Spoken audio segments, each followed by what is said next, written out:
নমস্কাৰ, মই নীলোফা ইয়াছমিন। মই আজি লৈ আহিছোঁ মোৰ কবিতা পুথি অনুভৱে যেতিয়া এৰা নিদিয়ে। ইয়াৰে কবিতা এটি আজি মই আবৃত্তি কৰিবলৈ ওলাইছোঁ। আপোনালোকৰ শুনি নিশ্চয় ভাল লাগিব। মই এটা মাজৰ পৰা এই কবিতা আবৃত্তি কৰিছোঁ, যিটো মোৰ খুব ভাল লাগে। মোৰ অভিজ্ঞতাৰে মই লিখিছোঁ। আপোনালোকৰো শুনি নিশ্চয় ভাল লাগিব। জীৱনৰ ৰং। কবিতাৰ শিৰোনাম হৈছে জীৱনৰ ৰং। জীৱনৰ ৰং মেলাত মনৰ খেল হয়। জীৱনৰ ৰং মেলাত মনৰ খেল হয়। তাত কোনোবা জয় হয়, কোনোবাই হাৰি যায়। তাত কোনোবা জয় হয় আৰু কোনোবা হাৰি যায়।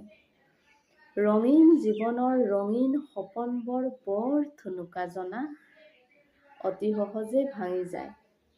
কিন্তু আমেজ বহুত, কেতিয়াবা ৰঙৰ খেলাত নিজকে হেৰুৱাই যায় জীৱন নামৰ মেলাখনত।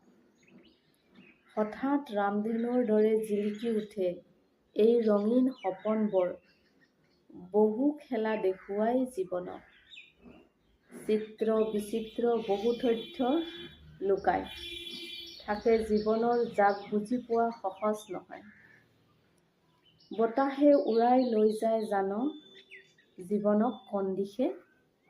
বতাহে উৰাই লৈ যায় জানো জীৱনক কোন দিশে? কেতিয়াবা ৰঙীন সপোনবোৰ সপোন হৈ ৰৈ যায়। আশাবোৰ নদীৰ সোঁতৰ দৰে বৈ যায়।